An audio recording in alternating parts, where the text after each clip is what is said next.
అధ్యక్ష మేము హౌస్ కామీ ఇస్తున్నాం. ఇప్పుడు డిప్యూటీ సీఎం గారు చెప్పినట్టు ఇక్కడుండే సభ్యులందరూ చెప్పినట్టు ఇంకా తరో ఎంక్వైరీ చేసి రెఫర్ చేయడమా లేకపోతే రెఫర్ చేయడమా?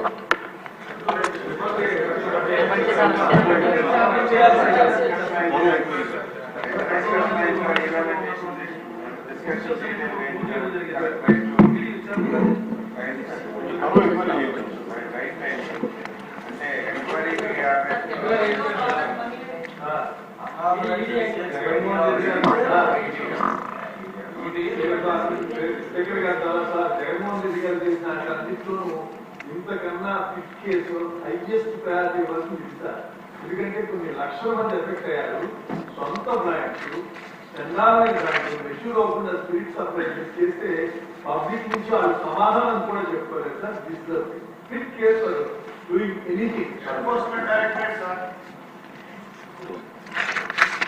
అంటే cash transactions enforcement directorate, black money cash transaction అదే సిబిసిఐడి చేసి ఈడీ రావాలి, లేకపోతే సిబిఐకి ఇచ్చి ఈడీ రావాలి.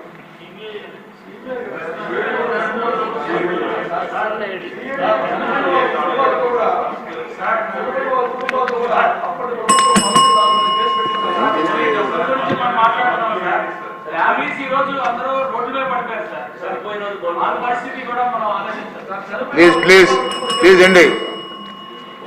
ఇది సభ్యుల ఆవేదన అర్థమైంది. దీన్ని తరువుగా ఎంక్వైరీ చేయడం కోసం సిబిసిఐడికి ఇచ్చి అదే మరి ఈడీకి కూడా రెఫర్ చేయడం ఒక మార్గం, రెండో మార్గం వచ్చి సిబిఐకి ఇచ్చి ఈడీకి రెఫర్ చేయడం రెండో మార్గం. ఓకే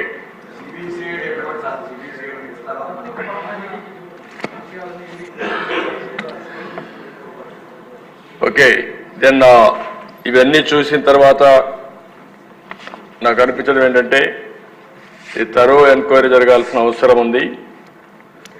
ఎందుకంటే ఎంత జరిగింది ఫ్రాడ్ అనేది కూడా మనం ఇంకొంచెం తరోగా పోతే తప్ప ఇది సాధ్యం కాదు. ఈఎన్ఏ దగ్గర నుంచి ఆల్కహాల్ సప్లైస్ అయిన దగ్గర నుంచి డిస్టిలరీ దగ్గర నుంచి ఎంత వచ్చింది, ఎంత ఆఫ్లో పోయింది, ఇవన్నీ కూడా తరోగా చేయాల్సిన అవసరం ఉంది. అందుకనే 5 సంవత్సరాలు లక్షల కోట్ల రూపాయలు నగదు అమ్మకాలు జరిగాయంటే అది కూడా సొంత డిస్టిలరీస్ పెట్టుకొని చేశారంటే ఇది చాలా భయంకరమైన పెద్ద స్కామ్ ఇది. ఇవన్నీ కూడా మనం చూసినప్పుడు నాన్ డ్యూటీ పెయిడ్ లిక్కర్ ఎంత పోయింది అవన్నీ ఉన్నాయి. ఫైనల్గా వాస్తవాలన్నీ బయట రావాలి. అందుకనే ఈ ప్రభుత్వం దీన్ని సిబిసిఐడి ఎంక్వైరీకి ఇస్తూ అదే సమయంలో దీని అవసరమైతే ఈడీ సపోర్ట్ కూడా తీసుకోవడానికి పెద్ద ఎత్తున క్యాష్ ట్రాన్సాక్షన్ జరిగాయి కాబట్టి వారికి కూడా రెఫర్ చేస్తాం. అన్ని విధాల చర్యలు తీసుకుని మళ్ళా ప్రజల ప్రాణాలు కాపాడడానికి ఈ రాష్ట్ర ఆదాయాన్ని ఏ విధంగా దుర్వినియోగం చేశారో అవన్నింటిపైన యాక్షన్ తీసుకోవడానికి ప్రభుత్వం సిద్ధంగా ఉంది. ఒకటి ప్రజల ప్రాణాలు, ప్రజల ఆరోగ్యం, అదే సమయంలో పెద్ద ఎత్తున అవినీతి ఇవన్నీ ఉన్నాయి. అన్ని కోణాలు దీంట్లో బయట రావాల్సిన అవసరం ఉంది.